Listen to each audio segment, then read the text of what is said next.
Hello and welcome back to another episode of Ruining Your Childhood.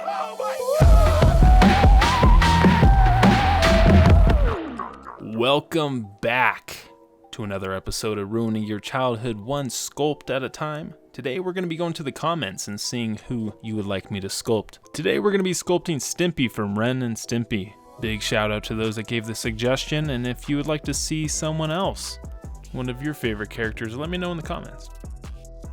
Like most of my builds, I started off with a piece of aluminum foil that I shaped into a rough body shape before covering it in a nice piece of skin flap. Then using sculpting tools, I smooth out all the bumps and creases until I get a pretty smooth, rough shape of what the body's and head's gonna look like. Next, we could start off with the mouthpiece, jowls, if you will, by taking a piece of clay, slicing that in half, and then applying it to the face before using my Skeletrops fingers to blend it all in, making a solid piece. After I get that all smoothed into the face, we're then going to take a bigger ball stylus and kind of carve out a little section where we're going to be dropping his big old schnoz here in a bit. And to make the schnoz, we're going to go ahead and roll out a ball of proper sized schnoz, nose-worthy sized ball of clay before putting it on the front of the face and then fixing it to make it look more nose-like. And once I'm happy with that nose shape, I could then pop it off to work on some of those behind the nose details. We're first going to go ahead and build up that eyebrow ridge by taking some dank nugs of clay, then using a small ball stylus, I blend that all in together. We're going to go ahead and take a little trip over here and grab those eyeballs that I pre-baked, putting them into their proper position and doing a little size check. Speaking of size check, when was the last time you went to the doctors? I don't know what that means. Just keeping you on your toes, if you got them. I added a little rolled out piece of clay that I stuck behind the nose to help build out the snout before applying the nose permanently. And then we could start on his lower lip. Rolled out a decently thick sized piece of tapeworm before smoothing out the edges and then giving it a matching shape to contour the jowls. And then add two little half C-shaped nugs to the side of the mouth, bulking up the cheeks to help give his face a little bit of girth. Then using an assortment of prison shankers and ball styluses, I smooth it all together. Now that our bad boy is all cheesed up, we could start grossifying his eyeballs. Roll out small pieces of tapeworm that I apply underneath the eye. These are going to help build up his lower eye bags and eyelid. Then I take an assortment of sculpting tools that I use to poke and prod and add little wrinkles as I go. And once you guys were at a decent spot, I went ahead and rolled out a very long, thin piece of tapeworm. And then take that piece of tapeworm and gently lay it on his forehead, wrapping it around his eyebrow ridge and then tucking it in behind his mouth. The whole purpose with this was to kind of create a little bit of visual separation between the fur and the bald front. I was noticing he was looking a little too thin, so I went ahead and rolled out some thick pieces of tapeworm and applied this to his back to give him some back fat. Using ball styluses, smoothing it all out, making it cohesive, making it all blend together. And it's time to bulk up that belly a bit as well. I pinch off a fat loaf of clay, then roll it up vigorously in my hand before waffle stomping its flat. I then take that flattened piece of clay and then smear it across his chest until that loaf and him become one. I wanted his mouth to kind of blend into his body a little bit better, so I went ahead and pinched off a little loaf of clay, then using my fingers and ball styluses, I went ahead and blended it all in together. And now it's time to work on his signature floppy tongue. We're going to go ahead and pinch off another loaf of clay, rounding off the end, and taking a ball stylus and kind of work back and forth down the center to get a little groove in the middle. I form fit it to the face, and once I'm happy with it, I went ahead and took my small ball styluses, making small little potholes and grooves all along the tongue to give it some nasty texture. I also follow this texture onto the nose to kind of bring it to life a little bit more. Now for this next part, I went ahead and took a little bit of artistic liberty and decided to give him a belly button. A belly like this deserves a belly button, let's be honest. It just also adds to the NAS factor of this guy. Once he's all bellied up, we go ahead and repeat the process as we did with the top, rolling out a thin piece of tapeworm and then wrapping this around, form-fitting it to his belly, acting as a barrier between his fur and his furless stomach. Now that we got that piece of tapeworm attached, it's time for the ever long and grueling process of creating fur.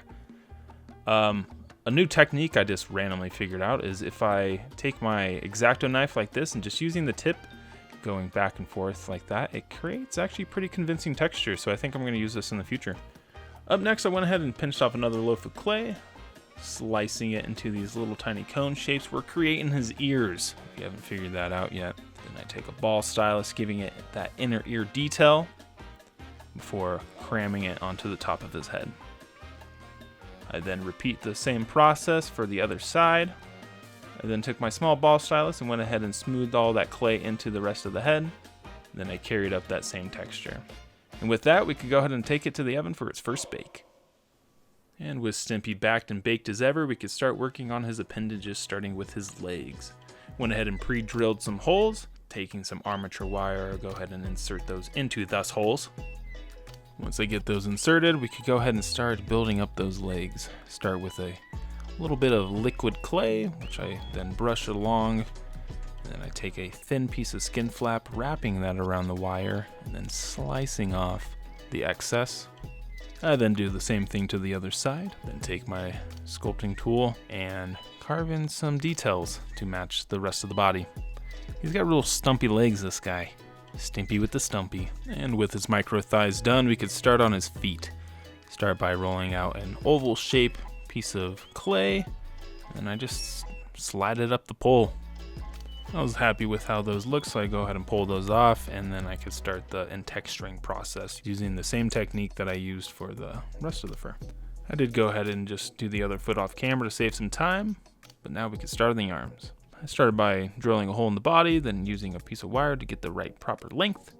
Once I was happy with that, we could add some liquid Sculpey to the tip, and then apply a little bit of clay, forming the palm of his hand. Once I was happy with the palm shape, I could go ahead and start adding his little fingers.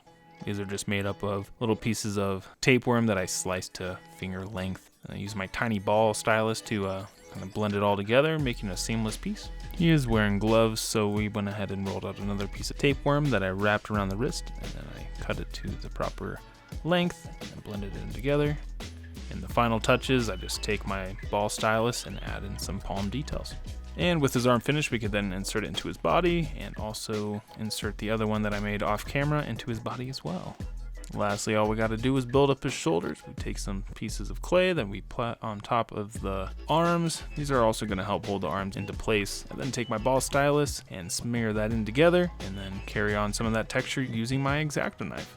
And with that, we have a finished build, and we could go ahead and put it in the oven for its final bake, and we could start the painting process. Now, I normally would coat this in a primer, but I don't know, I think I just forgot and maybe got excited. But we're gonna go ahead and give him a base coat of this vermilion red. And once we get that all covered, we could go ahead and cover him up with a darker red wash. I got this color by using that same vermilion red and a little bit of black and brown paint. And once we went ahead and let that thing fully dry, I took a dry brushing of just a slightly lighter version of that base coat that we did to really make this thing pop. Now that we're done with the fur, did anybody say tummy time? I'm sorry. Yeah, so we're going to be painting the stomach and face this kind of peachy off-white tone. It's very translucent, so it took multiple layers to build up, but once it did, it gave it a nice flesh tone. Now that the base coat of his fleshy bits are completed, we could go ahead and start bringing this bad boy to life by adding some red washes. I apply a very watered down red wash to his lips, chin, and navel before letting it sit for a bit and then dabbing it off with a sponge. For the tongue, I start to build up the color by using lighter pinks, darker pinks, gray pinks, and maroons to kind of wet blend it all together. And to finish it off, I tickled the tip of his tongue with a light dry brushing of lavender. As for the nose, there's really nothing too special going on here. I go ahead and just paint it with a blue, and then I go over top of it with a darker bluish purple wash to kind of blend it all together. Up next, we're going to go ahead and work on his eyes. I just use a basic white paint to do the main surface of the eye. Then I go ahead and use that same type of red wash that I was using for the lips and navel to go around his face and to really bring out the wrinkles and eye bags. As for his gloves, I went ahead and used the same white paint that I used for the eyeball. I was gonna dirty them up, but I kind of like the juxtaposition between him being nasty and his gloves being a little too clean. Something about it just felt a little too unsettling. The last little thing we have to do is add his pupils. I went ahead and just took some black paint and purposely made them a little bit off-centered. That way it looked like he was looking past you, not right at you. And with that, we could start on the base. Got a piece of 3x3 foam that I then start to carve in this custom design. I wanted to kind of look like the old 80s, 90s, kind of yellowish off-white tiles. And once I was happy with the design, I went ahead and mixed up some of this yellow off-white color, and I just applied generously across the whole surface. As for the little tiles, I went ahead and mixed up that same yellow with a little bit of red to get this peachy kind of salmon color. After letting that fully dry, we could then start griming it up. I take that same yellow, add a little bit of brown and black to it to kind of give it some more grit. Apply that to all the cracks and crevices.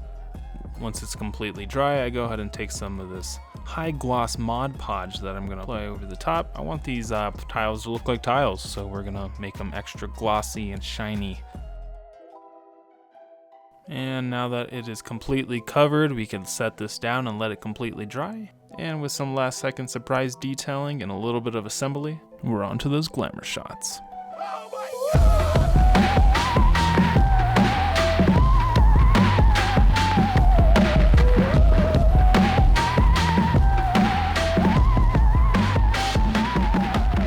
Thank you guys so much for watching the video. I hope you all enjoyed it. Don't forget to hit that like and subscribe button, and also leave a comment down below of who you would like to see me sculpt next. I'll see you next time.